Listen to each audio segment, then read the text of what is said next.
हिंदुस्तान के संग मर्ज किया। मेरे खुद की ग्रैंडमदर कंचन प्रभा देवी मेरे पिताजी के नाम में उन्होंने इंस्ट्रूमेंट ऑफ एक्सेशन को साइन किया और त्रिपुरा हिंदुस्तान का एक अटूट अंग बना। जब हमने इंस्ट्रूमेंट ऑफ एक्सेशन को साइन किया था तो भारत की सरकार ने हमें संवैधानिक गारंटीज दी थी कि आपका भाषा, आपका जमीन, हाँ, आपका सभ्यता, आपका कल्चर, आपका आइडेंटिटी, आपका अस्तित्व को हम बचाकर सुरक्षित रखेंगे। आप हिंदुस्तान का एक अंग बन जाइए, ईस्ट पाकिस्तान या आज का बांग्लादेश में मत जाइए या स्वाधीन मत रहिए, हम हिंदुस्तान का सरकार आपको सुरक्षित रखेंगे। जितना भी हम लोग का बुकुंगबारा है आपको सुरक्षित रखेंगे। ये आश्वासन हमें दिया गया था 1949। राइटिंग में है, हिंदुस्तान के कॉन्स्टिट्यूशन में है, आज भी प्रमाण है, कोई भी जाकर पढ़ सकता है। लेकिन 70 साल में क्या मिला है हमें? आज आप जाकर कोर्ट में देखिए, एक तिपरा सा जज नहीं मिलेगा। आईएएस ऑफिसर के एग्जाम में हमें जब एग्जाम लिखना पड़ता है तो हमें बांग्ला में लिखना पड़ता है। आज आप देख लीजिए, हमारे इतिहास में आज तक कोई भी नहीं मिला है। सिर्फ दशरथ देव मिला था, सिर्फ 91 साल की उम्र में, 88 की उम्र में उनको मुख्यमंत्री बनाया गया।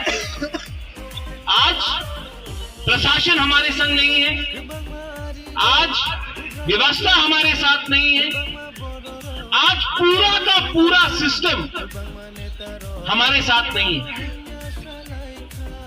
हम एडीसी काउंसिल में हैं। हाँ, इस बार इलेक्शन में जीत के आया है त्रिपुरा मोथा, जीत के आया है। और जब हमने चैलेंज किया, हमारे पास भी पैसा नहीं था, लेकिन हमने बीजेपी को चैलेंज किया, कम्युनिस्ट पार्टी को चैलेंज किया, कांग्रेस पार्टी को चैलेंज किया और एक रीजनल छोटा सा पार्टी, आंचलिक पार्टी जीत के आया। वो आपका प्यार के लिए आया। लेकिन आज आप देखेंगे, अनिमेश ने बहुत अच्छी तरीके से बताया, त्रिपुरा का बजट है 22,000 करोड़, हमको मिलता है कुछ नहीं। मंत्री आता है अगरतला में, बोलता है कि हमें ये मिल रहा है, वो मिल रहा है, कागज में मिलता है, लेकिन असल में हमको क्या मिलता है? कुछ नहीं। आपने एक भूमिपुत्र को अपने ही राज्य में आपने हमें परसिक्यूट किया, हमें टारगेट किया।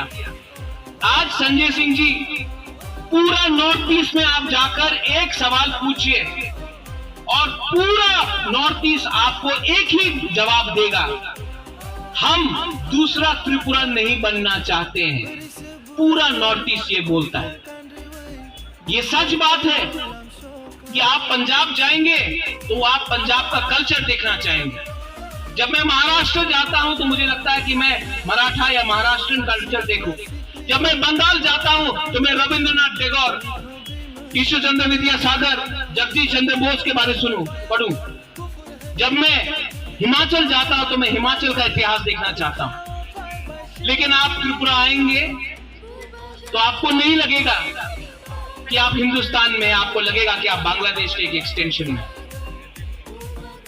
हम एक बॉर्डर स्टेट है, हमारा एक पीड़ा है कि आपने हमें हमारे ही राज्य में वंचित किया है। 70 साल से हमारे अंदर एक दुख है। और ये जो Tripura land, greater Tripura land का जो मूवमेंट है, ये पॉलिटिक्स से नहीं होगा,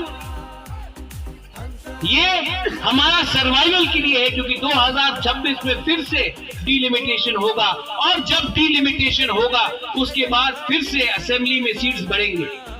उसके बाद हमें कोई नहीं पूछने वाला। हमारा संख्या कम है, हमारा पास संख्या कम है, तो आप, क्योंकि हमारा संख्या कम है, आप हमें खारिज कर रहे हैं। ये हमारे संग अत्याचार है। सिटीजनशिप अमेंडमेंट बिल जब पास हुआ, एक्ट पास हुआ,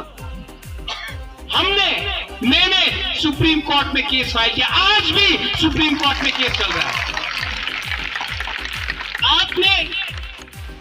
आपने नागालैंड को छोड़ दिया, अरुणाचल को छोड़ दिया, आपने मणिपुर को छोड़ दिया, सिक्किम को छोड़ दिया, जिनका सीमा बांग्लादेश के साथ नहीं है, लेकिन आपने असम, मेघालय और त्रिपुरा, जिसका बाउंड्री बांग्लादेश के साथ है, आपने उनको नहीं छोड़ा, क्योंकि आपको वोट बैंक्स की राजनीति करनी थी, क्योंकि आपको पश्चिम बंगाल जीतना था, तो आपने त्रिपुरा को बलि कर दिया सिटीजनशिप अमेंडमेंट एक्ट के बाद। जवाब पश्चिम बंगाल में भी मिला, कुछ नहीं मिला। अगर देश का प्राइम मिनिस्टर गुरु पूरब के दिन हमारे किसान से माफी मांगकर कह सकता है